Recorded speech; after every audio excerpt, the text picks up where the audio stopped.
আসসালামু আলাইকুম, সবাই কেমন আছো? আজকে আমাদের 6 নম্বর ক্লাস। লাইসোসোমের শেষ হাফ আজকে ইনশাআল্লাহ আমরা শেষ করব। তোমরা কি সবাই আমার কথা শুনতে পাচ্ছ?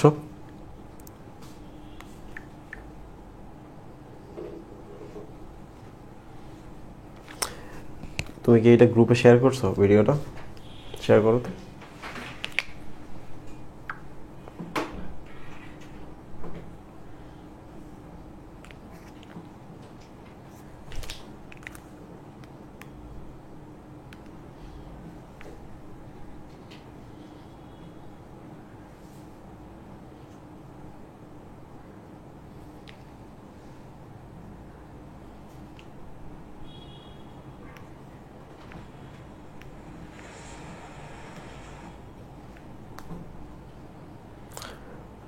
তোমরা কি সবাই শুনতে পাচ্ছ আমার কথা? ওকে, থ্যাংক ইউ।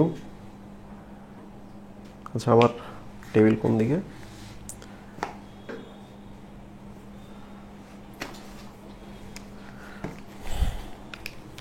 ওকে, তাহলে আমরা লাইসোসোমের শেষ হাফ শেষ করব আজকে। দেখো, গত দিনে কিন্তু আমি তোমাদের দেখিয়েছি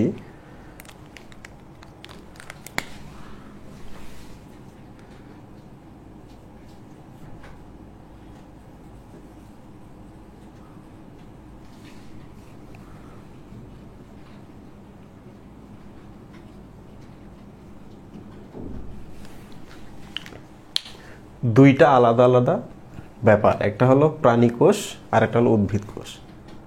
তো আমরা দেখব যে কোনটাতে লাইসোসোম কি অবস্থায় থাকে। ঠিক আছে, ধরা যাক এটা প্রাণী কোষ, তো এখানে এটা লাইসোসোম। এই যে ভেতরে দেখো প্রোটিওলাইটিক এনজাইমগুলো আছে, এখানে হাইড্রোলাইটিক এনজাইমগুলো এখানে আছে, অ্যামাইলোলাইটিক এনজাইমগুলো আছে। এগুলো কি এনজাইম আমরা পরে দেখব। তাহলে এটা হচ্ছে প্রাণী কোষ। প্রাণী কোষে লাইসোসোম থাকে।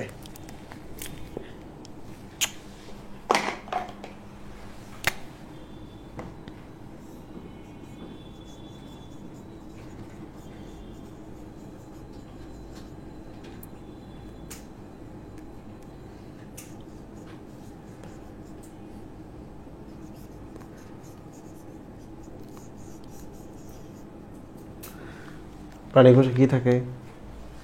লাইসোসোম থাকে। এখন আমরা দেখি একটা উদ্ভিদ কোষ। দেখো, এখানে এসে কিন্তু অনেক কিছু চেঞ্জ হয়ে যায়। এটা কি? উদ্ভিদ কোষ। এটা হলো উদ্ভিদ কোষ। দেখো,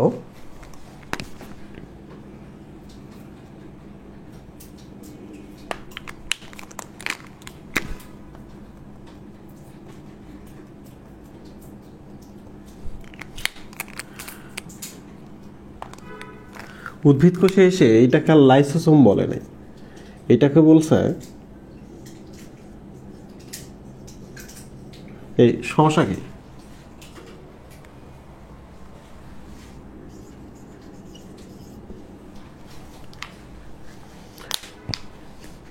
লোক প্রাণী কোষে বলছে লাইসোসোম আছে, কিন্তু যখন উদ্ভিদ কোষ চলে আসছে তখন বলছে আর লাইসোসোম নাই, বলছে স্ফেরোসোম। তাহলে কেন এখানে লাইসোসোম না বলে স্ফেরোসোম বলছে? তাহলে নিশ্চয়ই দুইটার মধ্যে পার্থক্য আছে।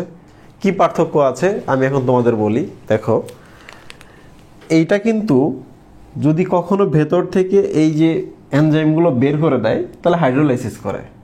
হাইড্রোলাইসিস মানে কি? কিছু বিক্রিয়া ঘটে, যে বিক্রিয়াতে পানি যুক্ত হয়, হয়ে ওগুলো ভেঙে দেয়, তাই তো? তাহলে হাইড্রো বা পানি যুক্ত হয়, হয়ে কোনো কিছুকে ভেঙে ফেলে বা হজম করে ফেলে। তাহলে ভেতরে হাইড্রোলাইটিক এনজাইম আছে যারা হাইড্রোলাইসিস করে। বাট এইটা হয়তো বা সেই জিনিসটা করে না, এইটা সেই জিনিসটা করে না, এই জন্য এই নামটা রাখা সম্ভব হয়নি। তো এইটার নামটা কেন চেঞ্জ হয়েছে, কেন এটা রাখা হয়েছে, এর কারণটা বলি। স্ফেরো শব্দের অর্থ স্ফেরিক্যাল। What is spherical? ধরা যাক গোলাকার। সোম মানে হচ্ছে দেহ। তাহলে উদ্ভিদ কোষে লাইসোসোম নাই, বাট লাইসোসোমের মতো দেখতে কিছু একটা আছে যেটা স্ফেরিক্যাল বা গোলাকার। এই জন্য এটার নাম দিচ্ছে স্ফেরোসোম। তাহলে এটা লাইসোসোম নয়, এটা হলো স্ফেরোসোম। ক্লিয়ার? যেমন ধরা যাক এই যে লাইসোসোম,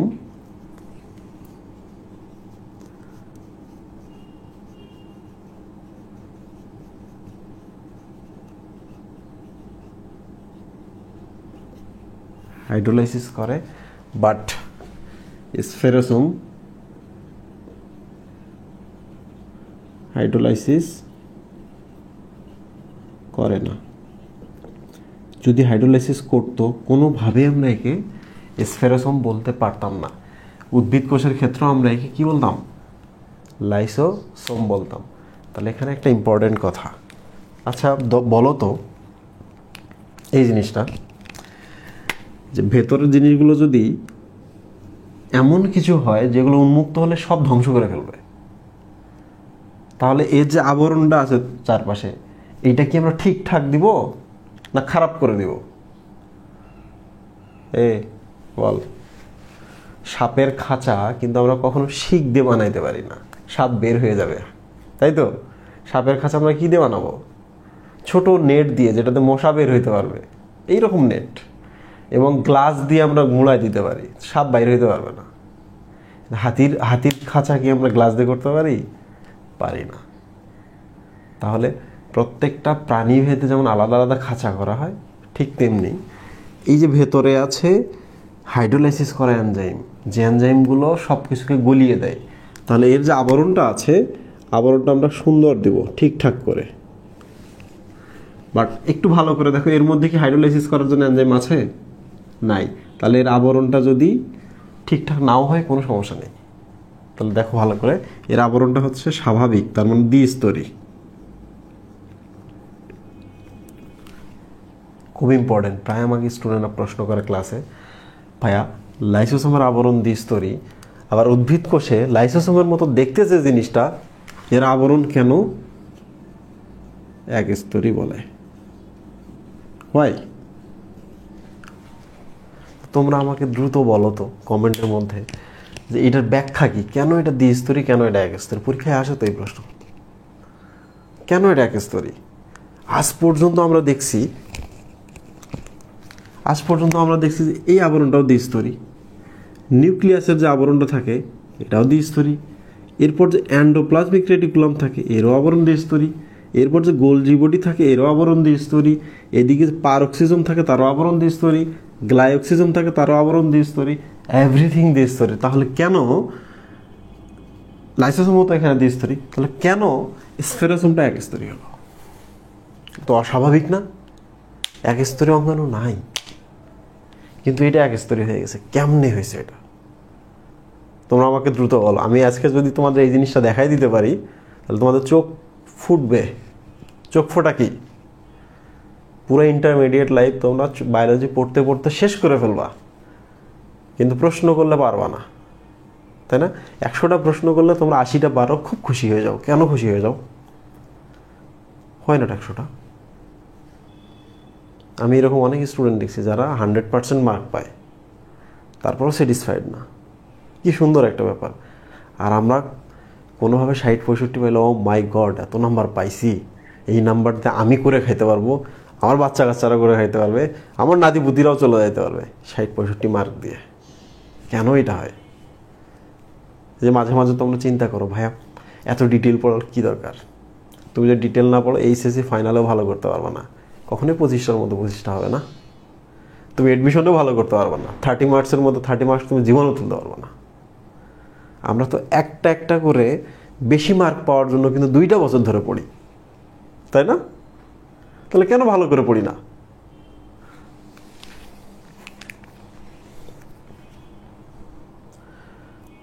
স্ফেরোসোম লাইসিস করে না বলতে চাচ্ছ যে এর ভেতরে যে এনজাইমগুলো আছে এগুলো বাইরে বের হয়ে কোনো কিছুকে লাইসিস বা হজম বা ধ্বংস করে দেয় না, এই জন্য তার আবরণ একস্তরী? জি না। আর কিছু?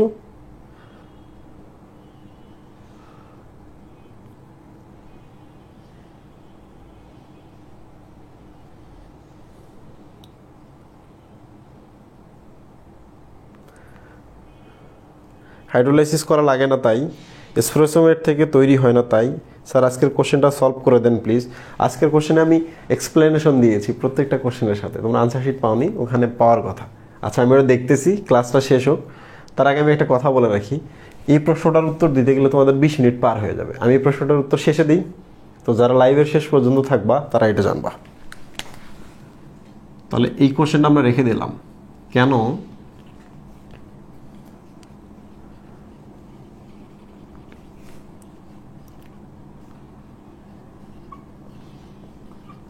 একস্তরী, তাহলে ওইটা আমি একটু পরে এসে পড়াবো, ঠিক আছে। আচ্ছা স্ফেরাসম থেকে আমরা পড়তেছিলাম, দেখো প্রিয় স্টুডেন্ট, এই এনজাইমগুলো স্ফেরাসমের ভেতরে যে এনজাইমগুলো আছে, এই এনজাইমগুলো বের হয়ে ক্ষতি করে না, ঠিক আছে। তাহলে এগুলো যেহেতু ক্ষতি করে না, দ্যাট মিনস এগুলো আসলে এনজাইম না, এগুলো কি লিপিড। এগুলো কি লিপিড। তাহলে বলো তো স্ফেরাসমের ভেতরে কি থাকে? লিপিড সঞ্চিত থাকে, তাই না? লিপিড মানে কি? স্নেহ। এখন তোমরা আমাকে বলো তো স্নেহ পদার্থ কয় ধরনের হতে পারে? একটা হলো চর্বি, আর একটা কি তেল, তাই তো? চর্বি, ফ্যাট আর অয়েল, ঠিক আছে। তো তোমাদের যদি আমি একটা অপশন দিই, বলো তো চর্বি এবং তেলের মধ্যে তুমি কোনটা উদ্ভিদে দিবা, যে আমরা এই জিনিসটা উদ্ভিদ থেকে বেশি পাই, কোনটা দিবা? চর্বি এবং তেলের মধ্যে তেল। আচ্ছা চর্বি তো মোটামুটি দেখি বোঝা যাচ্ছে এটা প্রাণীতে পাওয়া যায় বেশি, তাই তো? তো তোমরা আমাকে দ্রুত বলো তো উদ্ভিদের চর্বির একটা উদাহরণ, একটা উদাহরণ বলো তো সবাই, এক্সাম্পল। উদ্ভিদের চর্বি কোনগুলা? উদ্ভিদ থেকেও আমরা চর্বি পাই, ইভেন আমরা খুব মজা নিয়ে খাই, আমরা জানি না, আমরা এটাকে তেল বলি। দেখো তেল, তেল মানে হলো অয়েল, তেল মানে হলো অয়েল। তাহলে স্ফেরোসোমের ভেতরে আসলে কি থাকে? অয়েল থাকে। এই জন্য স্ফেরোসোমকে বলা হয় অলিওসোম। তাহলে বলো তো স্ফেরোসোমের আরেক নাম কি? অলিওসোম। কারণ কি? এটা লাইসোসোম নয়, এটা স্ফেরোসোম। কেন? এটা স্ফেরিক্যাল বা গোলাকার দেখতে। তো এটাকে কেন অলিওসোম বলে? কারণ এখানে অয়েল আছে, তেল আছে। ওকে প্রিয় স্টুডেন্ট, অলিও শব্দটা আসলে অয়েল থেকে আসে নাই, অলিও শব্দটা আসছে অলিভ অয়েল থেকে। কোথা থেকে আসছে? অলিভ অয়েল থেকে। দ্যাট মিনস অয়েলই বোঝাচ্ছে, তাই তো? আচ্ছা আমাকে একটা কথা বলো তো তোমরা, তিনটা জিনিস আমি তোমাদের দিলাম,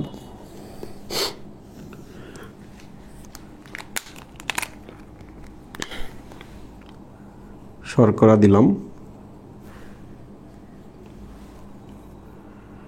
স্নেহ দিলাম, প্রোটিন দিলাম। এই তিনটার মধ্যে কোনটি বেশি শক্তি উৎপন্ন করবে? রাত,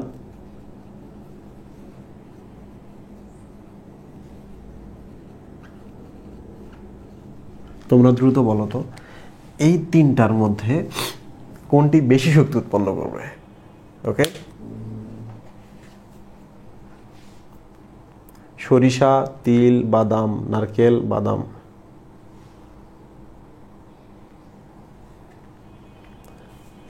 আচ্ছা উদাহরণ ছিল কি? উদ্ভিজ্জ চর্বি। আনসারটা দিয়ে দিই। উদ্ভিজ্জ চর্বির একটা গ্রেট উদাহরণ হচ্ছে নারকেল।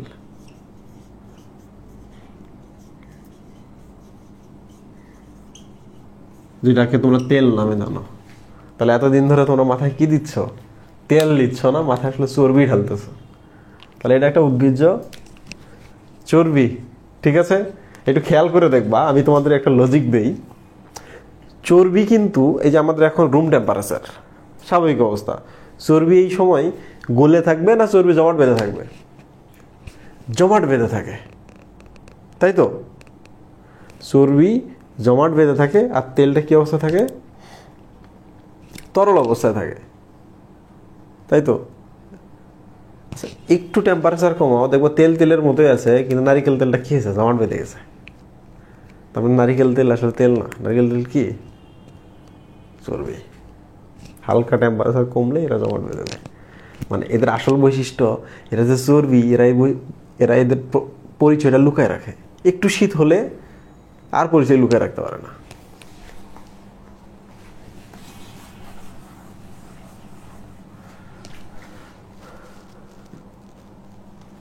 আচ্ছা প্রিয় স্টুডেন্ট, বলি এটা কিন্তু একটা হচ্ছে ইউজুয়াল সোর্স, হ্যাঁ, স্বাভাবিক শক্তির সোর্স। আমরা যে ভাত খাচ্ছি, ভাত হচ্ছে শর্করা, সাধারণত আমরা এখান থেকে শক্তি নেই, সাধারণত ভাত থেকে শক্তি নেই। ওকে, তো আমাদের শরীরে আমরা যদি বেশি বেশি ভাত খাই তাহলে ভাতের একটা অংশ আমাদের শরীর খরচ করে ফেলবে সাথে সাথে। তাহলে অতিরিক্ত যে অংশটা থাকবে, যেটা সাথে সাথে খরচ করবে না, ওইটা চর্বি হিসাবে জমা রাখবে। তাহলে বলো তো, তুমি যদি এখন কন্টিনিউয়াস সারাদিন না খাও, কালকেও যদি না খাও, তাহলে 2 দিন ধরে তোমার শরীরে কি ভাঙা শুরু করবে? স্নেহ বা চর্বি ভাঙা শুরু করবে, তাই তো? এটাকে আমরা তেলও বলে ফেলি, একই জিনিস। তাহলে আমাদের শরীরে সঞ্চিত শক্তি হিসাবে কি আছে? স্নেহ পদার্থ আছে, রাইট? স্নেহ পদার্থের মধ্যে কোনটা আছে? চর্বি আছে। ওকে, যেহেতু চর্বি সঞ্চিত শক্তির উৎস, তাহলে এখন বলো তো, স্ফেরোসোমের ভেতরে যে তেল আছে বা অয়েল আছে, এটা কি সঞ্চিত শক্তির উৎস না? এটা কাদের? উদ্ভিদের না প্রাণীর? উদ্ভিদের। তাহলে উদ্ভিদের সঞ্চিত তেল সঞ্চিত করে রাখে, চর্বি সঞ্চিত করে রাখে কেন?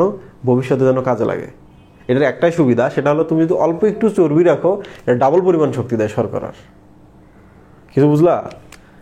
এই কলমটা শর্করা হলে যে পরিমাণ শক্তি দিত, কলমটাকে তুমি অর্ধেক করো, এখন এটা শর্করা না, এটা এখন চর্বি। এইটা এখন হাফ সাইজেই সেই পরিমাণ শক্তি দিতে পারে। তাহলে এখন কি করতে হবে? যে কেন আমরা এটার মধ্যে চর্বি রাখছি? কারণ এটা সাইজটা ছোট হলেও শর্করার সমান শক্তি দিতে পারে, সাইজ ছোট হলেও। কারণ যত সাইজ ছোট করবা, যত সাইজ ছোট করো না কেন, ওই পরিমাণ শর্করা যে পরিমাণ শক্তি উৎপন্ন করত, তাহলে ওই পরিমাণই লিপিড ডাবল পরিমাণ শক্তি উৎপন্ন করবে। ওকে, তাহলে উদ্ভিদ তার যে বীজ আছে, এই বীজ তো পুচকি, তাই না? তাহলে তুমি এখানে শর্করা রাখতে পারতেছো না। এতটুকুর মধ্যে কি করবা? তুমি যদি লিপিড বা তেল রাখো এতটুকুর মধ্যে, তাহলে অল্প মধ্যে ওই তেলটা তো বেশি শক্তি উৎপন্ন করবে, তাই তো? তাহলে উদ্ভিদের যে ছোট বীজ থাকে, এই বীজগুলোর মধ্যে বেশি বেশি করে কি থাকে? স্ফেরোসোম থাকে বা ওলিওসোম থাকে। কারণ বীজটা একটা সময় কি করবে? শিকড় বের করবে, পাতা বের করবে। যতদিন পাতা বের করতে পারে নাই, এই বীজের ভেতরে যে কোষগুলো আছে, সালোক সংশ্লেষণ করতে পারবে? পারবে না। ওরা যদি সালোক সংশ্লেষণ করতে না পারে, তাহলে ওরা নিজের শক্তি উৎপন্ন করতে পারবে? পারবে না। তাহলে বীজটা মারা যাবে না? বীজের কোষগুলো মারা যাবে না? এই জন্য আমরা কি করছি? যতদিন পাতা গজায় নাই, সালোক সংশ্লেষণ শুরু করতে পারবে না, ততদিন পর্যন্ত ভেতরে থাকা অয়েল থেকে সে ভেঙে ভেঙে শক্তি নিতে পারবে। বুঝতে পারছো কেন এখানে অয়েল রাখতে হয়? কারণ পাতা গজাতে দেরি আছে, সালোক সংশ্লেষণ করতে দেরি আছে, সে নিজে নিজে খাক বেঁচে থাকুক। ওকে, ভেরি গুড, আমরা ওলিওজোম শেষ করেছি।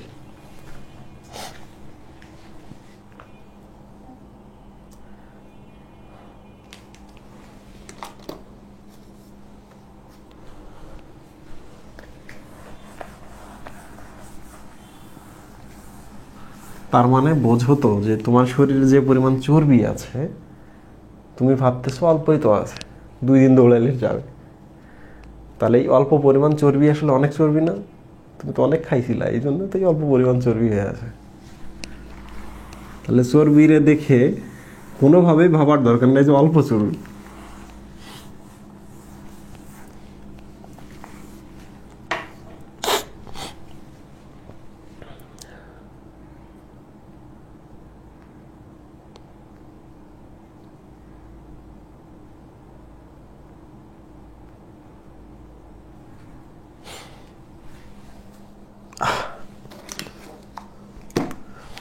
আচ্ছা, এখন আমরা একটা স্পেশাল জিনিস দেখব, সেটা হলো লাইসোসোম কিভাবে কোনো কিছুকে ভেঙে ফেলে, আর ভেঙে ফেলার আগ পর্যন্ত শরীরের মধ্যে বোমা নিয়ে এসে থাকে কিভাবে। ওকে, তাহলে আমি একটা লাইসোসোমের ছবি অ্যাড করি।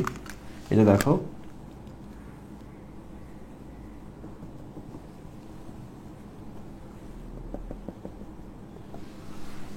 লাইসোসোম কিভাবে স্টেবল থাকে। স্টেবল মানে হলো স্থিতিশীল। হ্যাঁ,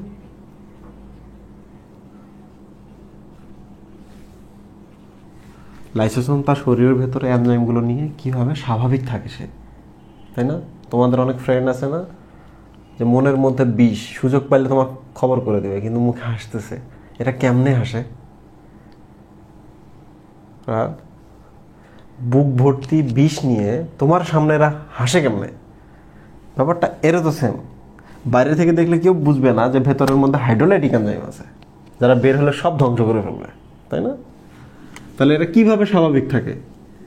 2 নম্বর হচ্ছে, এরা কিভাবে যথাসময়ে ল্যাবাইল হয়। What is labile? অস্থিতিশীল।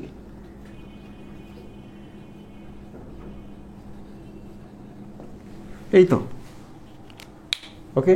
তাহলে বলো তো কিভাবে এরা স্টেবল থাকে? এই 2টা ইংরেজি ব্যবহার করেছি এই জন্য যে এগুলোর বইয়ে আছে, আমি এটার ব্যাখ্যা দিব। ওকে, তো স্টুডেন্ট দেখো, এটা লাইসোসোম। তো লাইসোসোমের আবরণটা কি? দ্বিস্তরী। তাহলে আমি আবরণটা এবার আর্ট করি।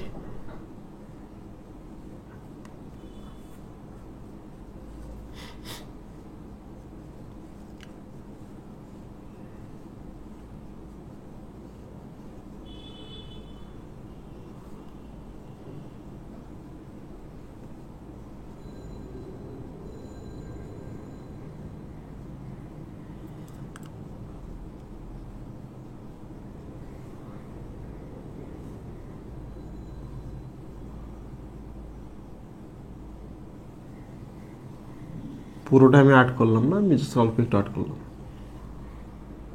তাহলে বলো তো, এই পুরো আবরণটা কি এইরকম না? এখানে দেখো, এই যে একটা স্তর, এই যে আর একটা স্তর, দ্বিস্তর। তাহলে লাইসোসোম দ্বিস্তরী। ওকে প্রিয় স্টুডেন্ট, এখন আমরা দেখি ভেতরে কি আছে। ধরা যাক এগুলো এনজাইম। এগুলো কি এনজাইম? রাহাত,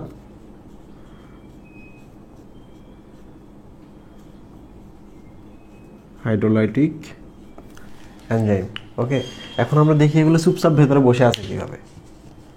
ওকে, তাহলে এনজাইমের বৈশিষ্ট্য আমাদের জানতে হবে। যদি এই চ্যাপ্টারে এনজাইমের বৈশিষ্ট্য নাই, 3 নম্বর চ্যাপ্টারে আছে, আমরা ওখানে যাবো না। একটা লাইন শুধু জানবো, সেটা হলো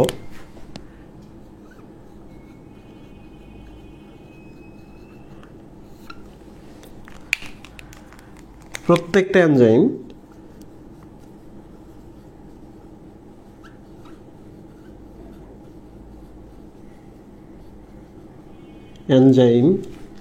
প্রত্যেকটা এনজাইমের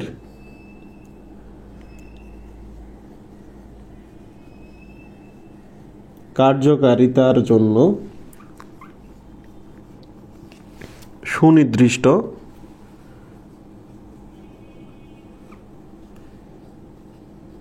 পিএইচ আছে। তাহলে শুধু পিএইচ না, ওদের সুনির্দিষ্ট তাপমাত্রাও আছে। এই লাইনটা লেখো।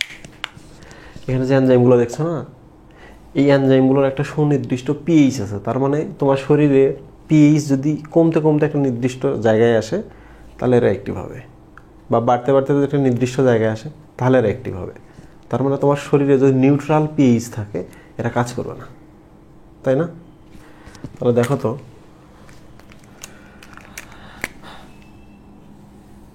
কিভাবে স্টেবল থাকে? কারণ এরা হচ্ছে নিউট্রালের বাংলা কি? হ্যাঁ, অ্যাসিড, ক্ষার, আর মাঝখানে কি? বুঝি নাই। আর ইংলিশ লিখি, নিউট্রাল পিএইচ থাকায় ইনঅ্যাক্টিভ থাকে।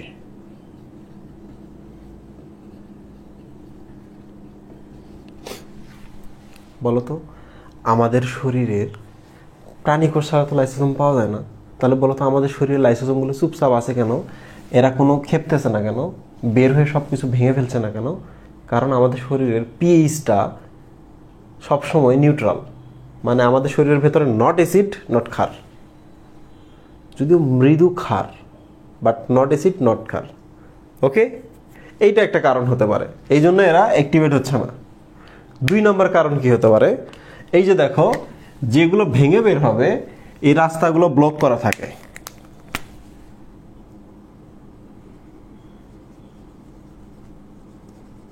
দেখছো, প্যাক দেওয়া আছে এগুলোতে।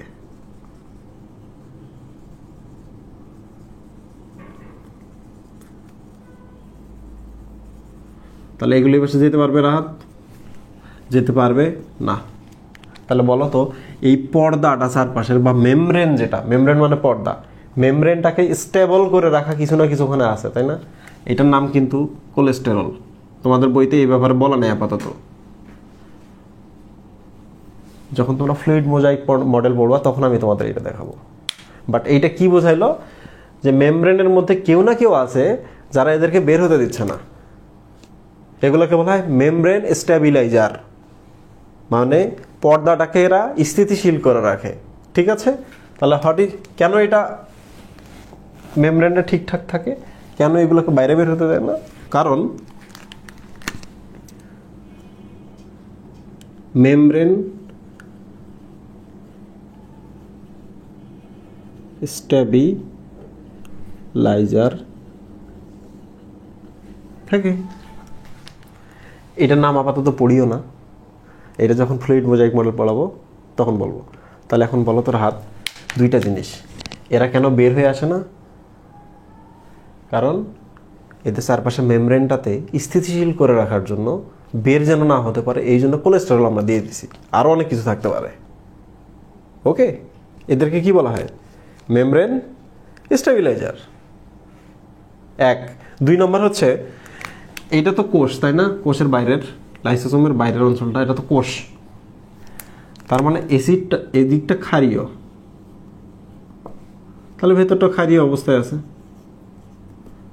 কোনো কারণে যদি এই জায়গায় ক্ষারটা কমে গিয়ে অ্যাসিড বাড়ে, তাহলে অ্যাসিডটা ভেতরে যাবে কিনা, গেলে এদেরকে ঘুম থেকে ভাগাবে কিনা, সক্রিয় করে ফেলবে। যদি এদেরকে সক্রিয় করে ফেলে, সবার আগে এরা কি করবে? এদের দেয়ালটাকে ভেঙে ফেলবে। সবার আগে কি করবে? এদের দেয়ালটাকে ভেঙে ফেলবে। দেয়ালটাকে ভেঙে ফেলার পর তো এরা বাইরে আসবে, কোষের যে সাইটোপ্লাজম আছে, সাইটোপ্লাজমে চলে আসবে, এসে সবাইকে লাইসিস করে ফেলবে, ভেঙে ফেলবে। ওকে, তাহলে বলো তো কিভাবে স্টেবল থাকে? 1 নম্বর হচ্ছে আমাদের শরীরে নর্মাল বা নিউট্রাল পিএইচ, মানে 7-এর কাছাকাছি আর কি। ওকে, নিউট্রাল পিএইচে থাকে 1। 2 নম্বর হচ্ছে পর্দাটা স্টেবিলাইজার থাকে। স্টেবিলাইজার মানে হচ্ছে যারা এটাকে স্থিতিশীল করে রাখলো। তাহলে এখন বলো তো 2য় প্রশ্নের উত্তর, কিভাবে ল্যাবাইল হয়? তাহলে মেমব্রেনে কেউ না কেউ থাকে যারা মেমব্রেনটাকে ফাটিয়ে দেয়, এদেরকে বলা হয়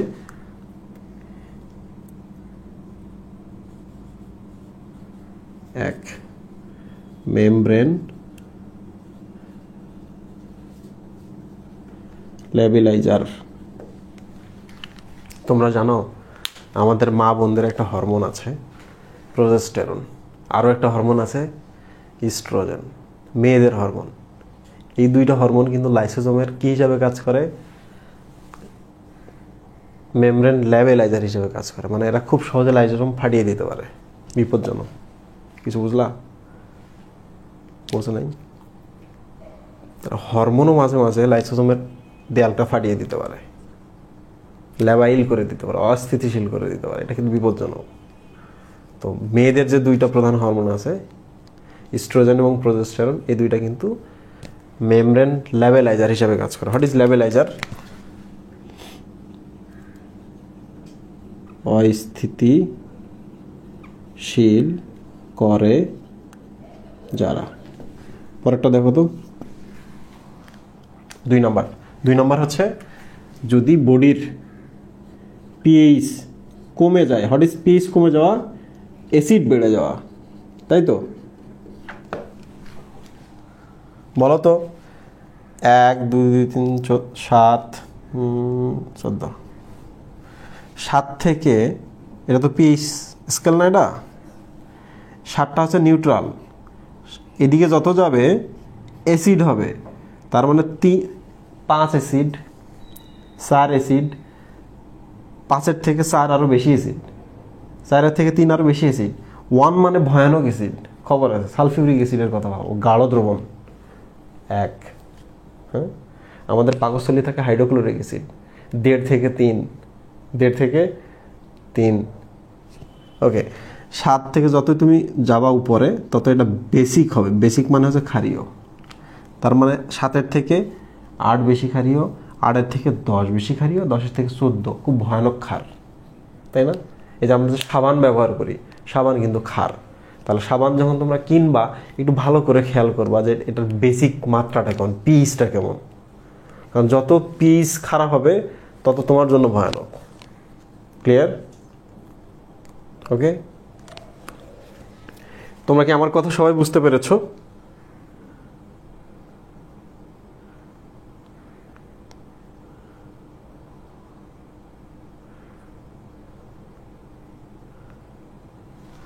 আচ্ছা, তোমরা কি এটা বুঝতে পারছো যে স্টেবিলাইজার আর লেবেলাইজার কি জিনিস?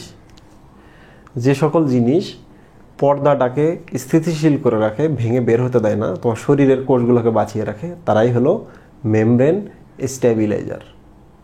উদাহরণ দেওয়া নেই বইয়ে, আমি বলি নাই, বাট একটা দেখিয়েছি, cholesterol. What is membrane labiliser? Membrane labiliser হলো সেই সব জিনিস যারা মেমব্রেনটাকে অস্থিতিশীল করে। যেমন তোমার কোষে যদি অ্যাসিড বাড়ে তাহলে এটা কিন্তু শেষ করে ফেলবে। কেমনে? এদেরকে সক্রিয় করে এরা ভেঙে ফেলবে। তাহলে অ্যাসিডও কিন্তু এক ধরনের মেমব্রেন লেবেলাইজার, যারা অস্থিতিশীল করে তোলে। ওকে, ঠিক আছে, আমরা কিন্তু শেষের দিকে চলে আসছি।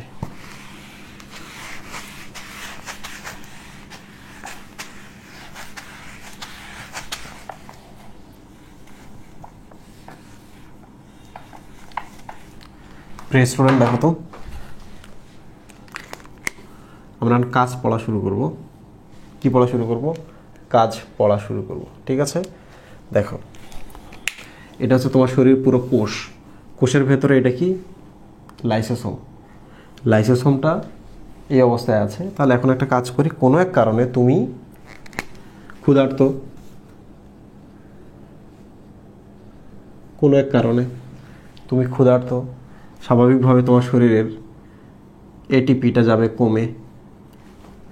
এটিপি যদি কমে যায় তাহলে তোমার শরীরের পিএইচটাও কমে যাবে, মানে অ্যাসিডটা বাড়বে আর কি। ওকে, ক্ষুধার্ত অবস্থায় এটিপিগুলো কমে যায় আমাদের শরীরে। এটিপি মানে শক্তি, খাচ্ছ না, এটিপি কমে গেছে, ফলে তোমার শরীরের পিএইচটা কমে যাবে, মানে তোমার শরীরে আসলে অ্যাসিডটা বাড়বে। অ্যাসিডটা যদি বাড়ে তাহলে কী হবে বলো তো? অ্যাসিড বাড়া মানে কি জানো? প্রোটন বেড়ে যাওয়া। প্রোটন কিন্তু অ্যাসিড, তাই তো? তাহলে প্রোটনটা কি হবে? কোষের মধ্যে যেহেতু প্রোটন বাড়লো, এর মধ্যে প্রবেশ করবে। এই যে প্রোটন প্রবেশ করছে, তাহলে প্রোটন প্রবেশ করতে করতে বাড়ায় দিচ্ছে। তাহলে এ এখন বুঝতে পারলো যে বাইরে অ্যাসিড হয়ে গেছে, অ্যাসিড প্রাণ ভেতরে আসতেছে। যেই অ্যাসিড ভেতরে আসতেছে অমনে এগুলোকে ঘুম থেকে জাগিয়ে দিচ্ছে, কারণ এইসব এনজাইম অ্যাসিড ছাড়া কাজ করে না। এখন বলো তো, প্রথমে তারা কি কাজটা করবে? দেয়ালগুলোকে ভাঙা শুরু করবে। দেখছো কি করবে? দেয়ালগুলোকে ভাঙা শুরু করবে। তাহলে আমাকে বলো তো যে কখন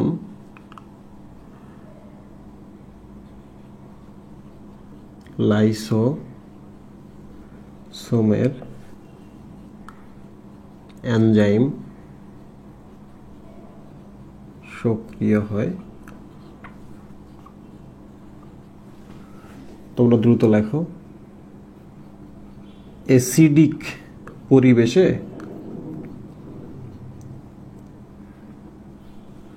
নাকি বেসিক পরিবেশে?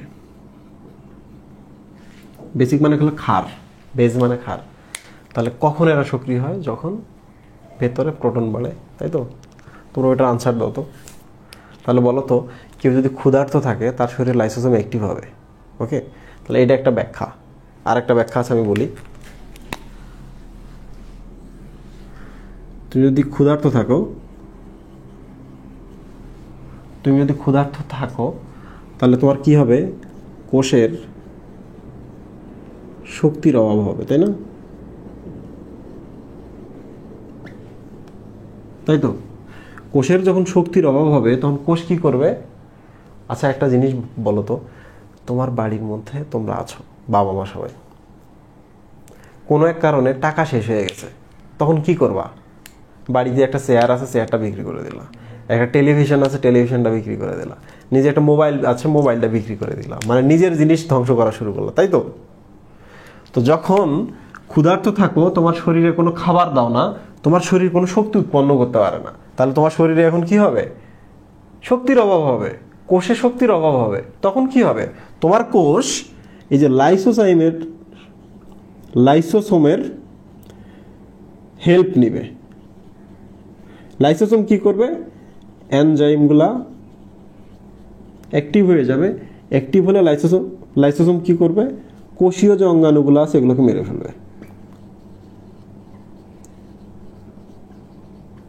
ফেলে। কোষে তো নানা ধরনের অঙ্গাণু আছে, এগুলোকে যদি মেরে ফেলো তাহলে তো এটিপি কিছু পাওয়া যাবে, কিন্তু এটা বিপজ্জনক, তাই তো? এটা বিপজ্জনক। ওকে, তাহলে এখন একটা জিনিস তোমরা শিখলা যে লাইসোসোম কি করতে পারে? কোষীয় অঙ্গাণুগুলোকে মেরে ফেলতে পারে। কখন? প্রতিকূল পরিবেশে। ওকে, তাহলে আমরা কাজ লিখি। 1, প্রতিকূল পরিবেশে কোষকে মেরে ফেলে।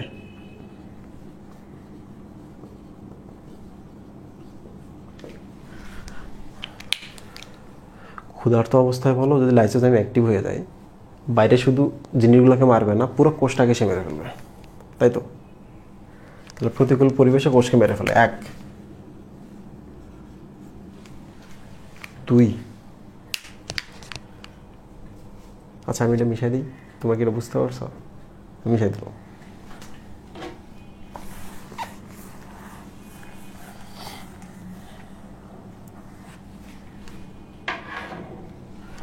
তাহলে এখন আমরা কি দেব? ও, এটার আনসার কি ছিল আমি একটু দেখে নিই।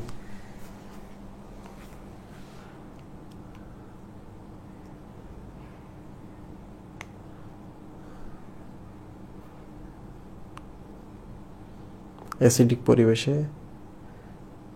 পরিবেশে সাবাস, থ্যাংক ইউ। ওকে প্রিয় স্টুডেন্ট, আমি একটু বলি তোমাদের। এই যে ভেতরে এনজাইমগুলো দেখছো না,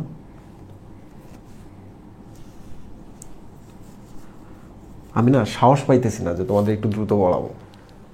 আমার মনে হইতেছে যে তোমরা তো ফার্স্ট বায়োলজি পড়া শুরু করলা, তো আমার এই একটা কমন একটা ব্যাপার ঘটে, সবার সাথে দেখা হলে ও তো বায়োলজির কিছু জানে না, তাহলে ওকে যদি পড়াইতে চাই একটু ঠান্ডা মাথায় অনেক কিছু পড়াইতে হবে। যে চিন্তা করো না, শুরু তো ক্লাস করছো, এমনি শিখে নেওয়া। আচ্ছা, এখানে কি থাকে? এনজাইম। কি এনজাইম? এরা হচ্ছে হজমকারী এনজাইম।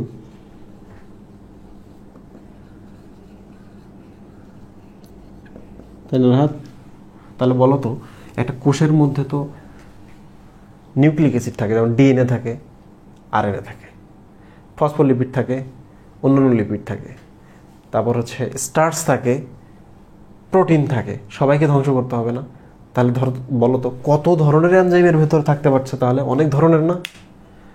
তাহলে হজমকারী এনজাইম অনেক ধরনের থাকতে হবে, প্রায় 50 ধরনের থাকে। কোথায়? এর ভেতরে। এটা এক ধরনের, এটা এক ধরনের, এটা এক ধরনের, এটা এক ধরনের। তাহলে এখন আমি তোমাদের বলি এনজাইমগুলো কি কি। 1, ডিএনএ তোমার শরীরে আছে একটা কোষের মধ্যে, তাহলে এই যদি বের হয় ডিএনএটাকে মেরে ফেলবে, ধ্বংস করবে। তাহলে ডিএনএকে মারে কারা? ডিএনএস। আরএনএও আছে তোমার শরীরে, আরএনএকে যদি মেরে ফেলতে চায় আরএনএজ এনজাইম লাগে। লিপিডকে যদি মারতে চায় তাহলে লাইপেজ এনজাইম লাগে, তাই তো? যদি শর্করাকে যদি ভেঙে ফেলতে চাই, কারণ কোষের মধ্যে তো শর্করা আছে, তাহলে কি লাগবে? অ্যামাইলেজ। খেয়াল করছো? এই যে দেখো, এই জিনিসগুলোর নাম হচ্ছে ফসফোলিপিড, এগুলোর নাম কি? ফসফোলিপিড। তাহলে এগুলোকে তো ভেঙে ফেলতে হবে, ফসফোলাইপেজ।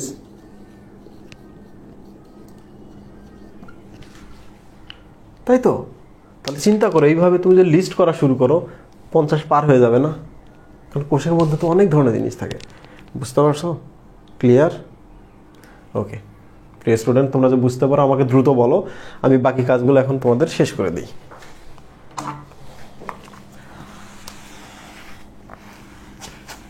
ও মিশাই ফেলছে, আগে মিশে দিই। আরে বইয়ে আছে।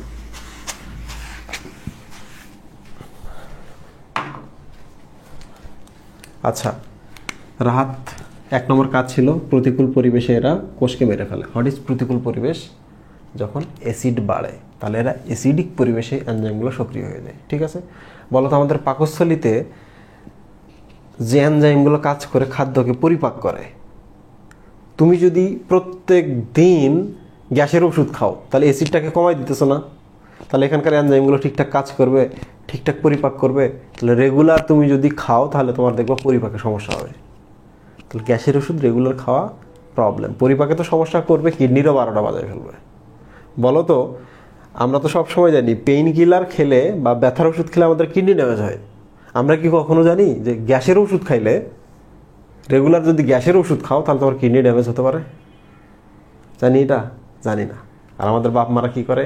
1 মাস 2 মাস 6 মাস 10 বছর ধরে খাইতেছে, খবর আছে। হ্যাঁ রাহাত, এরা কোন পরিবেশে সক্রিয় হয়? অ্যাসিডিক পরিবেশে। আর কোন পরিবেশে সক্রিয় হয়? ক্ষুধার্ত অবস্থায় আসো, তাই তো? প্রতিকূল পরিবেশে। ওকে, এবার আমরা চলে আসি আসল জিনিসে। আমি এই জিনিসটার একটা সুন্দর ছোট ছবি অ্যাড করি। হ্যাঁ, এটা পাখির মতো আমরা কি একটা ঘর দিলাম। তাহলে এইটা কি? এটা হলো লাইসোসোম, তাই তো? হ্যাঁ,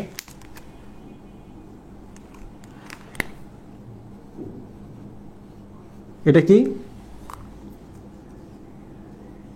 এটা হলো লাইসোসোম। ওকে, তাহলে দেখো নিউক্লিয়াস আছে, এই যে দেখো ডিএনএ আছে, আরএনএ আছে, এন্ডোপ্লাজমিক রেটিকুলাম আছে, এটা কি? গোলজি বডি আছে, তারপর হচ্ছে পারক্সিজম, অমুক তমুক সব কিছু আছে। প্রিয় স্টুডেন্ট দেখো খুব ভালো করে, এখান থেকে সে কি করে বলছিলাম না, এখানে যদি অ্যাসিড বাড়ে বা প্রোটন বাড়ে, অ্যাসিড বা প্রোটন যদি বাড়ে, তাহলে এই যেটা কি করে, ভেতর থেকে সব বের করে দিয়ে এগুলোকে ধ্বংস করা শুরু করে, তাই না? আচ্ছা বলো তো, এর ভেতর থেকে যদি সব কিছু বের হয়, তাহলে এর নিজে ধ্বংস হচ্ছে না? তাহলে কখনো যদি উদ্দেশ্য এমন হয় যে আমার শরীরে খাদ্য নেওয়া আমি কমিয়ে ফেলেছি, ক্ষুধার্ত অবস্থা, তাহলে আমার শরীরের পিএইচটা কমে গেছে বা অ্যাসিডটা বেড়ে গেছে। যদি অ্যাসিডটা বেড়ে যায়, তখনই এগুলো সক্রিয় হয়ে যায়। তাহলে তখন সে কিন্তু একটা উদ্দেশ্য নিয়ে বের হয় যে এর শরীরে তো খাবার নাই, তাহলে এক কাজ করি, কোষগুলোকে ভেঙে ভেঙে শক্তি বের করি, কিংবা কোষগুলোকে কমিয়ে দেই এর শরীরের। তাহলে আমার শরীরে যদি কোষ কমে, তাহলে আমার কি হবে? আমি ক্ষুধার্ত অবস্থায় আছি, হয়তো খাবার পাচ্ছি না, বাট কোষ কমলে আমার শরীরটা কোনো মতে আর কিছুদিন বেঁচে থাকতে পারবে, তাই তো? তোমরা কি শুনছো? যখন কিছু কিছু প্রাণী আছে খুব ক্ষুধার্ত লাগলে কি করে? বাচ্চা কাচ্চাদেরও খেয়ে ফেলে। তাই না? ক্ষুধার্ত অবস্থায় বাচ্চা কাচ্চাদের খেয়ে ফেলে। কারণ কি? বাচ্চা কাচ্চা যত কমাবে, তত তাকে খাবার কম সংগ্রহ করতে হবে, 1। 2 নম্বর হচ্ছে নিজেও বেঁচে থাকতে পারছে। স্বাভাবিকভাবেই এই শরীরটা যদি অসুস্থ থাকে, তাহলে কিছু কোষকে যদি সে মেরে ফেলে, তাহলে শরীরের কোষের বা বাচ্চার সংখ্যা কমলো, শরীরটা এখন বেঁচে থাকবে। এটা একটা উদ্দেশ্য আর কি। তাহলে আমাকে এখন বলো, এই যদি বের হয়, এই যে এগুলোকে যদি ধ্বংস করে শক্তি উৎপন্ন করতে চায়, তাহলে সে সবার আগে মরছে না? তাহলে এটা কি? সুইসাইড হলো না? তাহলে এটা একটা ব্যাগ না, যার ভেতরে বিষ আছে? তাহলে এই ব্যাগটার নাম কি? Suicidal bag. তাহলে আমি লিখলাম এখানে আত্মঘাতী থলিকা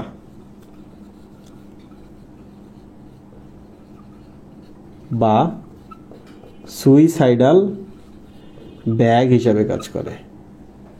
কখন? যখন সে নিজেকে ধ্বংস করে, এই যে আশপাশেগুলোকে ধ্বংস করে। সুইসাইড বোম দিয়ে কি করে? নিজেকে উড়ায় দেয়, আশপাশেগুলোকে মেরে ফেলে। এই তো, সবটাকে কিন্তু মারে না, রাইট? তাহলে হোয়াট ইজ সুইসাইডাল ব্যাগ কেন বলে? কারণ সে নিজে মরে প্লাস অঙ্গাণুকে মারে। ঠিক আছে, একটু ভালো করে খেয়াল করো। যখন তুমি সুইসাইডাল ব্যাগ বলবা, আত্মঘাতী থলিকা বলবা, তখন এটা সে নিজে মরে, আশপাশেগুলোকে মেরে ফেলে। তাহলে এবার আমরা চলে আসি, সে অটোলাইসিস করে কিভাবে। What is autolysis? প্রিয় স্টুডেন্ট, দেখো, অটোলাইসিস মানে হলো কোষের মৃত্যু। কোষের মৃত্যু কেমনে?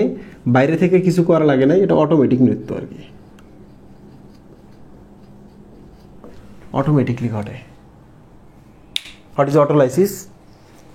এবার কিন্তু এর মৃত্যুর কথা বলছি না। যখন আমি সুইসাইডাল ব্যাগের কথা বলছি, তখন নিজের মৃত্যু এবং এই অঙ্গাণুদের মৃত্যুর কথা বলেছি। এবার আমি কি বললাম? আচ্ছা, এখন আমি বললাম হচ্ছে অটোলাইসিস। তাহলে অটোলাইসিস মানে কি? এই কোষটার মৃত্যু। তাহলে বলো তো, সে যদি নিজে মরে, এগুলোকে যদি মারে, তারপর তো এগুলোকে মারবে কি না? তাহলে দেখো, কোষটাকেই মেরে ফেললো সে, এটার নাম হলো অটোলাইসিস। তাহলে কোষের মৃত্যু, কোষের মৃত্যু ঘটায়। ওকে প্রিয় স্টুডেন্ট, অটোলাইসিস যদি কোষের মৃত্যু হয়, তাহলে সুইসাইডাল ব্যাগের ব্যাপারটাকে আমরা কি বলি? অটোফেগি। অটোফেগি, একটু ভালো করে দেখো, হোয়াট ইজ অটোফেগি? অটোমেটিকলি বা নিজে নিজে কোনো কিছু চালাইতে হইতেছে না। ফেগি মানে হচ্ছে ভক্ষণ করা, অটোমেটিকলি ভক্ষণ হচ্ছে। কিভাবে দেখো তো, এই যে ভেতরে এবারটা ছিল, এই যে বিভিন্ন তোমার কোষীয় অঙ্গাণু ছিল, সে যখন রিলিজ হয়, নিজে তো গেল সুইসাইড বোমের মাধ্যমে, সেগুলোকে খাওয়া শুরু করলো, দেখো গলিয়ে দেওয়া শুরু করলো। তাহলে এগুলো অটোমেটিকলি ভক্ষণ করতেছে না, অটোমেটিকলি ভক্ষণ করতেছে না। তাহলে এটাই হচ্ছে অটোফেগি। তাহলে এই জিনিসটা আমাদের মাথায় রাখতে হবে, what is autophagy, what is autolysis. Autolysis মানে হলো এর মৃত্যু হবে, এগুলোর মৃত্যু হবে, দেন কোষটার মৃত্যু হবে, অটোলাইসিস। What is autophagy? এর মৃত্যু হবে, কোষীয় অঙ্গাণুর মৃত্যু হবে, নট কোষ। ওকে, তাহলে অটোফেগিটা ছোট ভেতরের ঘটনা, অটোলাইসিস মানে হচ্ছে পুরা কোষের ঘটনা। ক্লিয়ার? ওকে,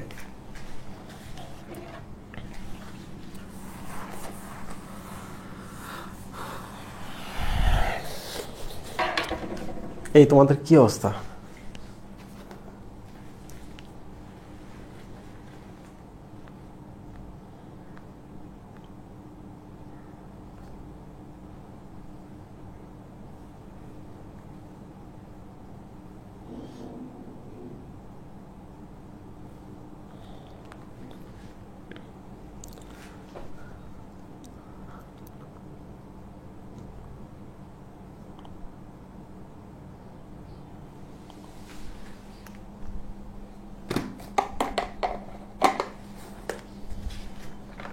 আমি ব্রেক দেবো।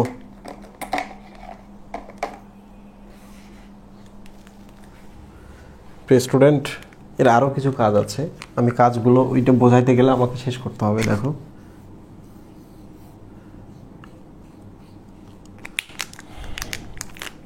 একটু দেখো, ও সরি, এই যে এটা হলো লাইসোসোম, তাই না? আচ্ছা বলো তো, এই কোষটা যদি বিভাজন করতে চায়, তাহলে কি করতে হবে? কোষটার এই যে নিউক্লিয়ার আবরণটাকে ভেঙে ফেলতে হবে না? ভেঙে ফেললেই কি হবে? এটা ডাবল হবে, হয়ে অর্ধেক এদিকে আসবে আর অর্ধেক এদিকে যাবে, তাই তো? তাই তো? তাহলে নিউক্লিয়াসের চারপাশে যে আবরণটা আছে এটাকে ভেঙে ফেলতে হয় কোষ বিভাজনের সময়, ঠিক না? আবার এইটাকেও কিন্তু ভেঙে ফেলতে হয়।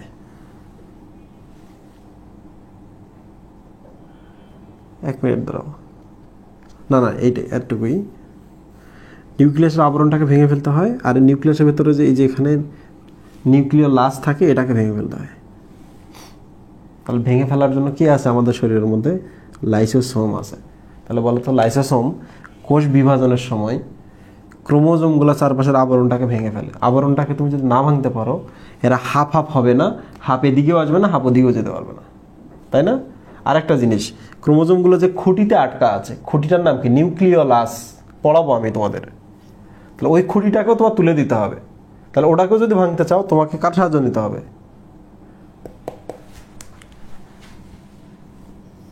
কাজ কোষ বিভাজনে সাহায্য করে।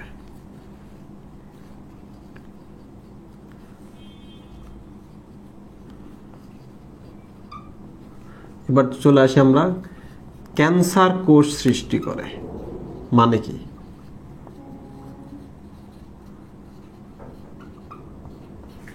কি করে? ক্যান্সার কোষ সৃষ্টি করে। প্লিজ স্টুডেন্ট দেখো তো, এটা একটা কোষ, হ্যাঁ, কোষের এই যে বাইরে এগুলোতে প্রোটিন থাকে, হ্যাঁ, তোমার শরীরের যত নির্দেশনা, কেমিক্যাল, ধরা যাক এটা হরমোন কিংবা অন্য কিছু, এই যে এখানে এসে এদের সাথে যুক্ত হয়, হয়ে কোষকে নির্দেশনা দেয়, তখন কোষ ওইভাবে চলে। তাহলে বলো তো, এই কোষটা হয়ে গেছে ক্যান্সার। এখন এই কোষটা কি তোমরা কি জানো? ক্যান্সার কোষ অমর। একবার একটা ক্যান্সার কোষ তৈরি হলো না, ও ধরা যাক এই জায়গায় একটা কোষ আছে ভেতরে, কোনো কারণে কোষটা ছুটে গেছে, রক্তের সাথে আমাদের সারা শরীরে চলে গেছে, ওটা মারা গেল, শেষ, ওটা আর বাঁচবে না। কিন্তু ক্যান্সার কোষ যদি কোনো একটা জায়গা থেকে খুলে গিয়ে রক্তনালীতে যায়, সারা শরীরে ছড়িয়ে যায়, কোথাও না কোথাও গিয়ে সে বসবে, কারণ সে মরে নাই, সে কখনো মরে না। কারণ কি জানো? ক্যান্সার কোষ কারোর উপর নির্ভর করে না, সে নিজে নিজেই শক্তি উৎপন্ন করতে পারে, নিজে নিজেই সে সংবেদনশীলতা বা ইম্পালস তৈরি করতে পারে। কিছু বুঝতে পারছো? আমি তোমাকে আর একটা উদাহরণ দিই। ধরা যাক একটা তুমি পেশেন্টের অপারেশন করতেছো, তুমি এখন সার্জন। তুমি কি সার্জন? এই ছুরিটা ব্যবহার করলা, তাকে কাটলা, তার শরীরে একটা ক্যান্সার আছে, ক্যান্সারটাকে এটা কেটে সরাই দিলা। তোমার ছুরিটার মধ্যে কি ক্যান্সারের কোষ লেগে আছে কিনা? এখন একটা কোষ ধরা যাক লেগে আছে, ছুরিটা রেখে দাও, দিয়ে আর একটা রুগীর গায়ে তুমি যখন কাটতেছো এই ছুরিটা দিয়ে, ওই একটা কোষ তার শরীরের ভেতরে ঢুকে গেল, ওই লোকের এখন ক্যান্সার হয়ে যাবে। কিছু বুঝলা? আরেকটা জিনিস বলি, আমাদের পেটের মধ্যে মনে করো যে কোথাও পানি আছে, পানির মধ্যে কি রক্ত যায়? পেটের মধ্যে যে ফাঁকা জায়গা আছে, এগুলোতে ধরা যাক হালকা করে পানি আছে, এগুলোকে কি বলে জানো? কি বলে? সিলোমিক রস বলা হয়। পরিপাক নালী এবং আমাদের পেটের মাঝখানে কিছু ফাঁকা জায়গা আছে, এগুলোকে সিলোম বলে। এখানে রস আছে, হালকা রস। তো কোনো একটা ক্যান্সার কোষকে তুমি যদি ওখানেও রেখে দাও, রক্ত সাপ্লাই যদি না দাও, সেই সিলোমিক রস বা ওই তরল থেকে লবণ নিবে, তরল থেকে কিছু না কিছু নিবে, নিয়ে বেঁচে থাকবে। ক্যান্সার কোষ অমর। ওকে, কেমনে এরা অমরত্ব পায়? কেমনে এরা অন্যদের সাথে যোগাযোগ বন্ধ করে দেয়, একা একা টিকে থাকে? বলি, এই যে দেখো লাইসোসোম আছে না, এটা একটা ক্যান্সার কোষ। হে করবে কি? খুব পরিকল্পিত উপায়, এই যে এগুলাকে ধ্বংস করে দেবে। ভেতরে যদি কোনো কিছু থাকে যে এটা বাইরের নির্দেশনা ছাড়া চলে না, সে করবে এগুলোকে ধ্বংস করবে, করে আবার নতুন করে তৈরি করবে। কিছু বুঝলা? এই দেখো, আবার নতুন করে তৈরি করলো। ভয়ঙ্কর লাগতেছে? লাগে নাই? এই কি কও? খেয়াল করলা? সে বের হয়ে বাইরের যে রিসেপ্টরগুলো আছে, গ্লাইকোপ্রোটিনগুলো আছে, এগুলোকে ধ্বংস করে ফেলে। এক, দুই নম্বর হচ্ছে সে ভেতরেগুলোকে ধ্বংস করে পরিকল্পিত উপায়ে, নট মানে একটা লিমিটের উপরে নয়, ভেতরের যে মলিকিউলগুলো আছে, অণুগুলো আছে, ধ্বংস করে দিচ্ছে। এরা করছে কি আবার নতুন করে তৈরি হয়েছে। এখন দেখো তো, এই জিনিসটা একা একা বেঁচে থাকবে না? বাইরের কেউ এসে এসে লাগতে পারবে? লাগতে পারবে না। সে বাইরের কোনো নির্দেশনা মানবে না, সে একা একা এখন কি করবে? একটা থেকে দুইটা, সরি, একটা থেকে তিনটা ক্যান্সার কোষ তো অস্বাভাবিক বিভাজন হয়। তারপর দেখো এইটা থেকে কি হচ্ছে? অস্বাভাবিক বাড়তেছে, ছড়িয়ে যাবে। ক্লিয়ার? ওকে, ভেরি গুড। তোমরা যদি এত কিছু বুঝে থাকো, এখন আমি তোমাদের একটা জিনিস পড়াবো, তার নাম হলো স্ফেরোসোম একস্তরীকরণ। তোমরা যদি এতক্ষণ বুঝে থাকো, বলো কমেন্টে। আমি কি ব্রেক নেবো একটা 3 মিনিটের?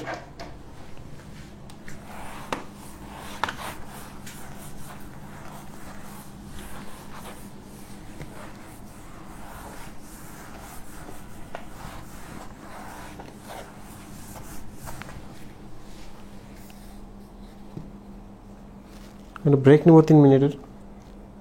রাহাত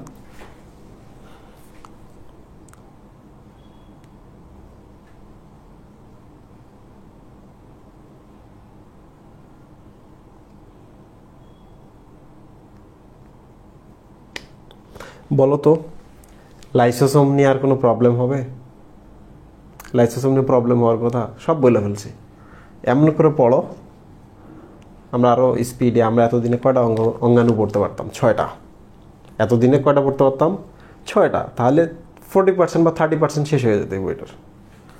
ওকে, ভেরি গুড।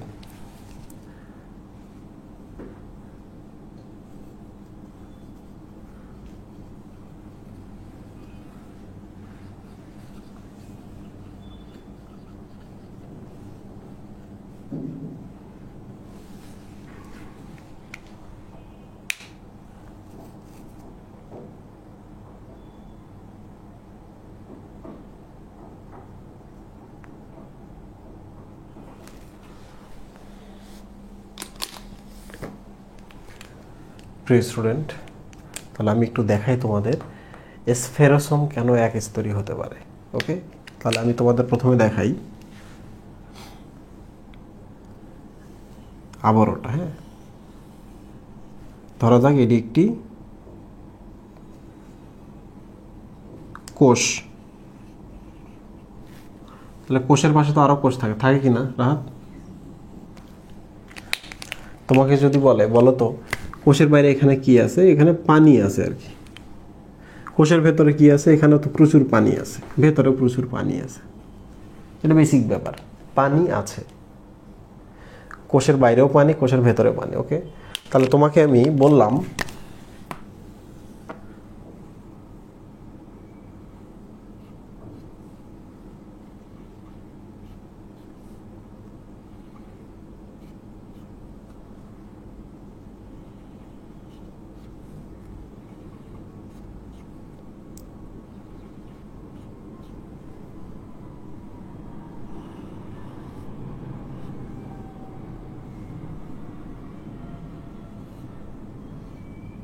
তাহলে এটা কি? এটা একটা আবরণ। এটা কিন্তু পুরোটাই এরকম। তাহলে বলো তো আমাকে, এই যে এই জিনিসটা একটা স্তর না, এই জিনিসটা একটা স্তর না? তাহলে বলো তো এই কোষটার কয় স্তরীয় আবরণ? দ্বিস্তরীয় আবরণ।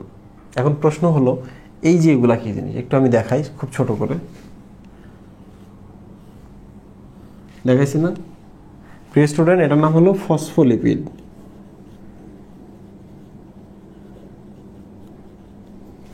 কি এটা?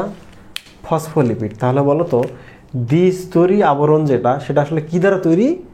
ফসফোলিপিড দ্বারা তৈরি। তাহলে এটা একটা ফসফোলিপিড, এটা একটা ফসফোলিপিড, এটা একটা ফসফোলিপিড, এটা একটা, এটা একটা, এটা একটা। তার মানে পুরোটা জুড়ে আছে।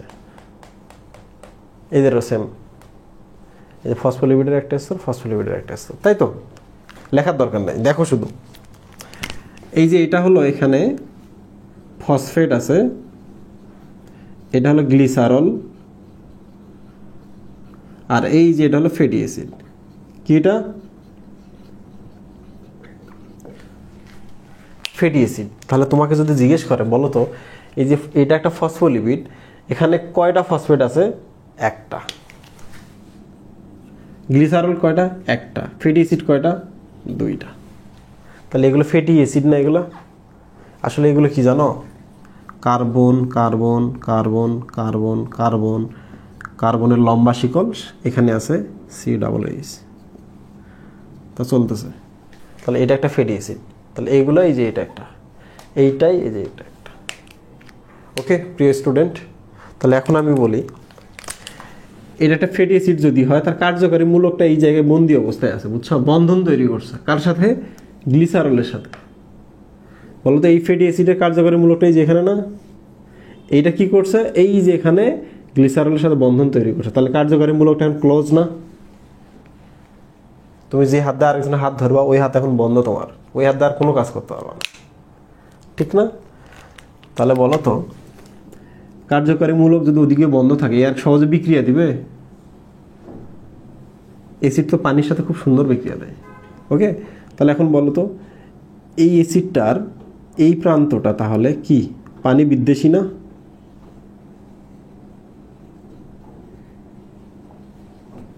পানি বিদ্বেষী কিনা? এই অ্যাসিডটার এই প্রান্তে কার্যকরী মূলক ছিল, তাহলে ওইটা পানি আকর্ষী হতে পারে। মানে পানি দিলে খুব খুশি, পানির সাথে কিন্তু অ্যাসিডের ভালো সম্পর্ক আছে। যাই হোক না কেন, পানিতে দ্রবণীয় আর কি অ্যাসিড। তাহলে বলো তো এই জায়গাটা পানিতে দ্রবণীয়, তাহলে এই প্রান্তটা কি পানিতে দ্রবণীয় না? কারণ এই প্রান্তে শুধু কার্বন থাকে, কোনো কার্যকরী মূলক নাই। সেম ব্যাপার দেখো, গ্লিসারলের কথা বাদ দাও, গ্লিসারলের তো কার্যকরী মূলকগুলা এদিকে ফসফেটের সাথে লাগছে, এদিকে ফ্যাটি অ্যাসিডের সাথে লাগছে, তাই না? তাহলে ফসফেটটা দেখো বাইরে আছে। এই ফসফেট আবার হচ্ছে পানি আকর্ষী। কি? পানি আকর্ষী।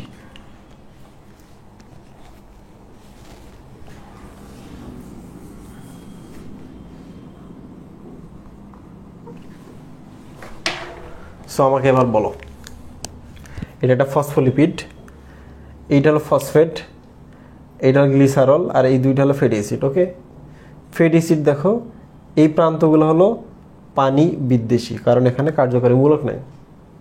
সেমভাবে দেখো ফসফেটটাই যে এখানে আছে, ফসফেটটা কিন্তু পানি আকর্ষী, তাই তো? বলো তো পানি আর চর্বি দুইটা ভিন্ন জিনিস না? পানি আর চর্বি বা পানি আর তেল এরা কেউ কারোর সাথে মেশে না। তাহলে বলো তো যে প্রান্তটা, এই যে এই প্রান্তটা পানি বিদ্বেষী, তার মানে এটা কি? লিপিড আকর্ষী। যে জিনিসটা পানিকে অপছন্দ করে, তাহলে সেই জিনিসটা কি হয়? লিপিডকে খুব পছন্দ করে। এই জায়গাটা লিপিডের সাথে মিশে যায়, মিশে গেলে গলে যায়। তাহলে বলো তো এই প্রান্তটা পানি আকর্ষী, তাহলে এই জায়গাটা কি? লিপিড বিদ্বেষী, তাই না? উল্টা। তাহলে প্রিয় স্টুডেন্ট এখন আমাকে বলো,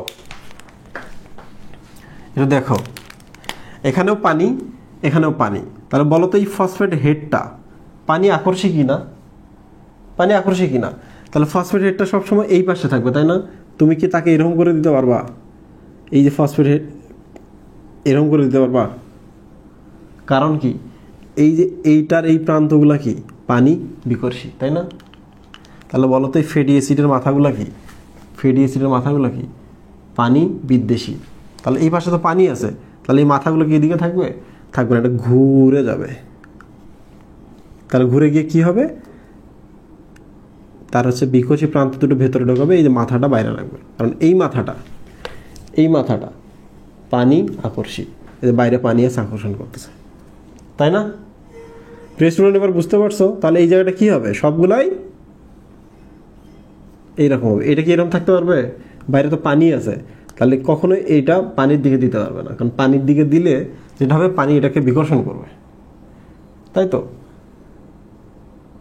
হ্যাঁ, এই যে পানি আকর্ষী মাথাটা আমরা দিলাম এদিকে।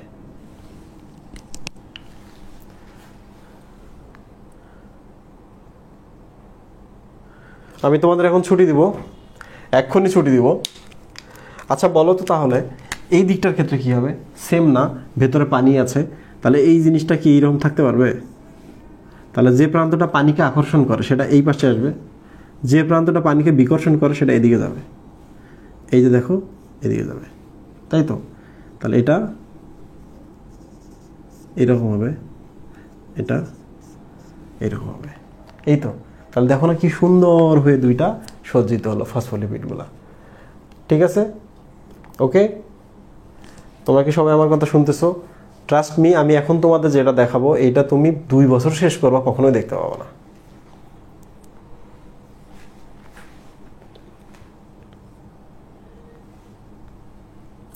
তোমরা যদি বলো এটা শেষ করতে, তাহলে আমি শেষ করব, 1 মিনিটের মধ্যে শেষ হয়ে যাবে, যদি তুমি বুঝতে পারো।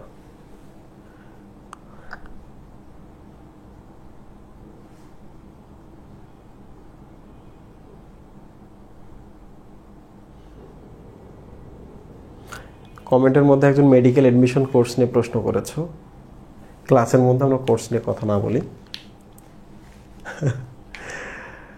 লুক, তোমরা যদি এটা বুঝতে পারো তাইলে তোমাকে আর কখনোই চিন্তা করতে হবে না, তুমি বায়োলজিতে পীর হয়ে যাবা। তুমি আর মুরিদ থাকবা না, তুমি পীর হয়ে যাবা।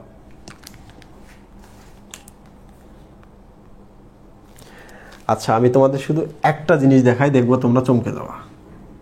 ওকে, দ্বিস্তরী হওয়াটা এরা কি এর নিজের চয়েস? এই কোষের এর নিজের চয়েস না, নিজের চয়েস নয়।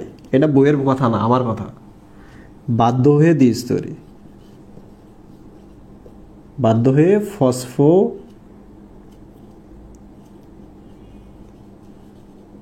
লিপিডগুলো দ্বিস্তরী। কেন দেখো তো, এবার আমি এবার তোমাদের দেখাই। এই জায়গাতে এক স্তরী করলাম, হ্যাঁ, এই জায়গাটা দেখো এক স্তরী, ঠিক আছে। এই যে দেখো তো, এই প্রান্তটা পানি আকর্ষী, ঠিক আছে, সে বাইরের দিকে থাকলো। এই প্রান্তটা কি? পানি বিকর্ষী। আরে ভেতরে তো পানি আছে, সেই পাশে থাকতে পারবে? পারবে না। সে এখন কোন দিকে যাবে আমার বলো? তুমি তাকে এরকম করে দিতে পারবা? পারবা তুমি এভাবে দিতে? পারবা না। তাহলে দেখো, ভেতরেরটা পানি আকর্ষী, ওকে, মাথায় দিকে রাখা, ওকে, কিন্তু এই দিকটা তো পানি বিকর্ষী, সেই দিকেও তো থাকতে পারছে না। তার মানে সে কোনোভাবে থাকা তার সম্ভব না। তাহলে সব থেকে বেটার কি হয়, পানি বিকর্ষী যে প্রান্তগুলো আছে এগুলোকে আমরা কি করব? ক্লোজ করে দেব, পানির কাছাকাছি রাখবো না। তাহলে এক কাজ করি, এই যে এটা দেখতে পাচ্ছ না এখানে, এবার আসবে এখন উপরে। তাহলে এই যে এখন কি হবে দেখো তো, এই পানি আকর্ষী প্রান্তটা বাইরে যাবে, ওকে। তাহলে এই যে নিচে যে ব্যাটা ছিল, এ এসে এইভাবে থাকবে, দেখছো? কিছু দেখলা? তাহলে দেখো, পানি বিকর্ষীগুলো দেখো ভেতরের দিকে, পানি বিকর্ষীগুলো দেখো ভেতরের দিকে। তাহলে পানি আকর্ষীটা বাইরের দিকে, কারণ বাইরে পানি। পানি আকর্ষীটা দেখো ভেতরের দিকে, কারণ ভেতরে পানি। তাহলে কি সুন্দর না? তাহলে তুমি যদি এক স্তরী করে দাও, কিছুক্ষণের মধ্যে ওরা চুম্বকের মতো নিজে নিজের মতো করে জায়গা করে নিবে, তাই তো? বুঝতে পারছো রাসেল? রাত বুঝতে পারছো? তোমরা কি বুঝতে পারছো এটা?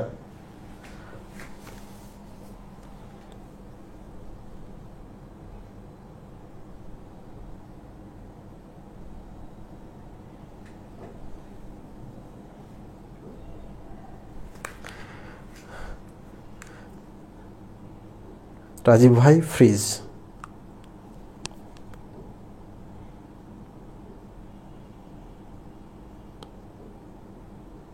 Thank you. তার মানে তোমরা আজকে বুঝলা যে জিনিসটা আসলে দ্বিস্তরী বাধ্য হয়ে হয়েছে। কারণ কি, যে প্রান্তগুলো দুই পাশেই পানি, তাহলে এগুলোকে লুকিয়ে রাখতে হবে। লুকিয়ে রাখার জন্য আশপাশ থেকে যতগুলো আছে সবগুলো ধরে এনে এনে দেখো এই যে ভেতর দিকে লুকিয়ে রাখছে। তাহলে মনে রাখবা, একটি ঝিল্লির বা একটি পর্দার দ্বিস্তর থাকে, স্তরগুলোর উভয় দিকে মানে বিপরীত দিকে হচ্ছে হাইড্রোফিলিক প্রান্তগুলো থাকে, পানি আকর্ষী। আর ভেতরের দিকে দেখো মুখোমুখি অবস্থায় কোনটা আছে? হাইড্রোফোবিক প্রান্ত দুইটা, পানি বিকর্ষী প্রান্ত দুইটা মুখোমুখি থাকে। ওকে, ঠিক আছে। তাহলে আমি তোমাদের এবার দেখাই সেম জিনিস। এটা একটা কোষ, ভেতর পানি আছে। এটা হলো একটা কি? লাইসোসোম, ওকে। তা লাইসোসোমের ভেতরে যে এনজাইমগুলো আছে, এনজাইমগুলো তো দ্রবীভূত অবস্থায় আছে পানিতে, তাহলে ভেতরেও পানি আছে। তাহলে বলো তো, ভেতরেও পানি, বাইরেও হলো পানি, তাহলে সেম অবস্থা হবে না? এই দেয়ালগুলোর গঠন করলে এরকমই হবে না? দ্বিস্তরী হবে না? দেয়ালটাকে তুমি যদি ঠিক রাখতে চাও, এক স্তর দিতে পারবা?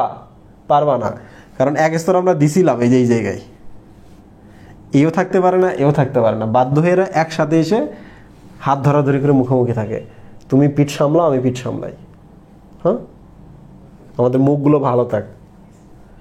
কারণ বাইরে পানি, ভেতরে পানি ছিল, সেম ব্যাপার। এই কোষটার মধ্যে দেখো, বাইরে পানি, ভেতরেও পানি। তাহলে এর দেওয়ালটাও দ্বিস্তরী হবে। এখন বুঝছো কেন দ্বিস্তরী হয় দেওয়ালগুলা?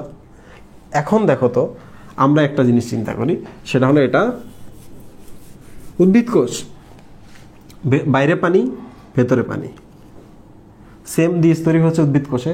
বাট এই যে দেখো থলিটার মধ্যে আমি কি দিলাম? লিপিড দিলাম, তেল দিছিলাম না? লিপিড দিছিলাম। এখন তুমি বলো তো, তুমি যদি এখানে এই জায়গায় দেখো,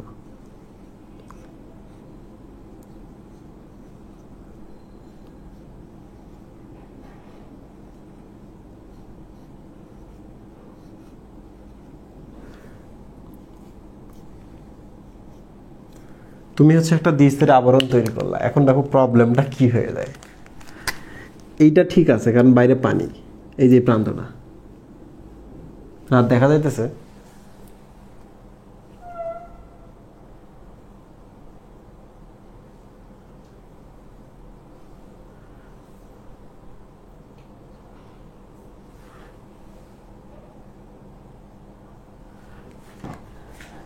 এই যাদের মনে হচ্ছে যে ক্লাসটা অনেক বড় হচ্ছে তারা চলে যাও, ক্ষুধা টুধা লাগলে। ক্ষুধা নিয়ে ক্লাস করা যাবে না, ঠিক আছে? আর মন না চাইলেও ক্লাস করা যাবে না। তুমি শুধু হুদাই ক্লাসের মধ্যে থাকবা, তোমার লাভ হবে না। কারণ আমি যদি এইটা আজকে শেষ না করি, পরের দিন আমাকে লাইসোসোম 3 ক্লাস নেওয়া লাগবে। আমার ভালো লাগতেছে না। রাইবোজোম আমি কতদিন ধরে পড়াইছি, 4 দিন ধরে, 5 দিন ধরে। আমার খুব খারাপ লাগতেছে। আসলে একদিনের পড়া এটা। হ্যাঁ, আমার কাজই হলো ডিটেল পড়ানো, আমার কাজই হলো তোমার প্রেশার কমিয়ে দেওয়া। এখন যদি আমি পুরোটা একবার রিভিশন দিই, তুমি দেখবা সব কোশ্চেনের আনসার করতে পারবা, তোমাকে পড়তে হবে না। রাইট? রাত দেখো তো, বাইরে পানি না, এটা কি লাইসোসোম না? ভেতরে আমরা কি রাখছি? লিপিড। আগে কি ছিল? পানি ছিল। পানি আমরা সরাই দিছি, কারণ এটি কি, এটা নট লাইসোসোম, এটা হলো স্ফেরোসোম। আজকে আমরা শুরুতেই পড়ছি যে স্ফেরোসোম কেন একস্তরী জানার জন্য। তার আগে আমরা কি দেখছিলাম? স্ফেরোসোমের ভেতরে থাকে তেল বা লিপিড। এবার দেখো তো কি হয়। এই প্রান্তটা দেখো, বাইরে পানি আছে, ঠিক আছে, তাহলে এটা বিপরীত দিকে। ওকে, এইটার ক্ষেত্রে দেখো তো, এটা কি পানি আকর্ষী না? পানি আকর্ষী না? পানি আকর্ষী না? তার মানে এটা এখানে কি আছে? লিপিড আছে। তাহলে প্রবলেমটা কি হইতেছে দেখো তো, এটাকে এখন কি হতে হবে?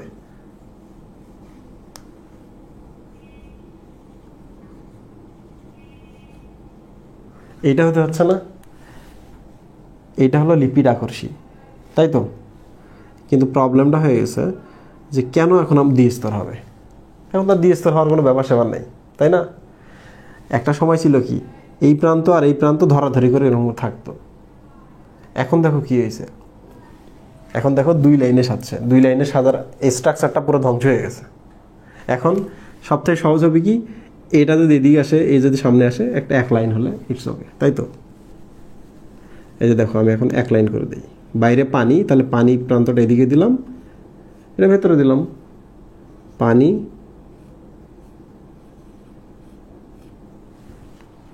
দেখো তখন এক স্তরে হলো না লিপিডটা, ফসফোলিপিডটা।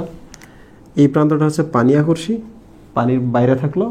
এই প্রান্তটা হলো লিপিড আকর্ষী বা পানি বিকর্ষী, এটা ভেতরে থাকলো। তাহলে এই জন্য দেখো স্ফেরোসোমগুলোর ভেতরে যেহেতু লিপিড থাকে, এই জন্য এরা এক স্তর হয়, কোনো প্রবলেম হয় না। এখন বলো কেন স্ফেরোসোম এক স্তরী? এটা তার নিজের চয়েস না, তার ভেতরে আমরা লিপিড রাখছিলাম, এই জন্য এটা এইরকম হয়ে গেছে। যদি পানি রাখতাম তাহলে কি হতো? খবর ছিল, দ্বিস্তরী হতো, তাই না? ক্লিয়ার? আচ্ছা, 2টা অঙ্গাণু হয়ে গেছে। 2টা অঙ্গাণু নিয়ে তোমাদের আজকে কি বার? কি বার? সিরিয়াসলি সোমবার।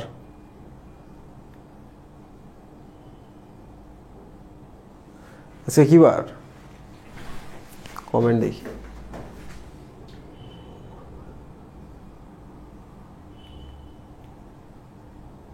মঙ্গলবার। নিউ মার্কেট বন্ধ। আজ তো লকডাউন, নিউ মার্কেট বন্ধ হলে কি খোলা থাকলে কি?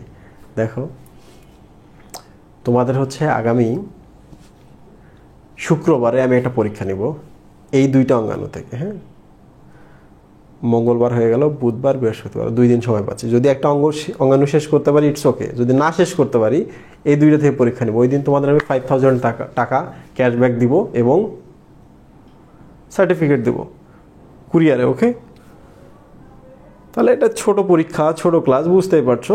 5000 টাকা ক্যাশ মানি দেওয়া হবে। প্রিপারেশন এই 2টা থেকে অবশ্যই বেসিক থেকে প্রিপারেশন নেবা, যেন কোনো কোশ্চেনে আমি তোমাকে আটকাতে না পারি, ঠিক আছে? আমি আমার ম্যাক্সিমাম পড়িয়েছি, তবে আমি কোনো কোশ্চেন বইয়ের বাইরে থেকে করব না। প্রশ্ন পেঁচিয়ে দিলেও বইয়ের ভেতর থেকে আনসার পাওয়া যাবে। সবাইকে ধন্যবাদ, আগামীকাল দেখা হচ্ছে। আল্লাহ হাফেজ।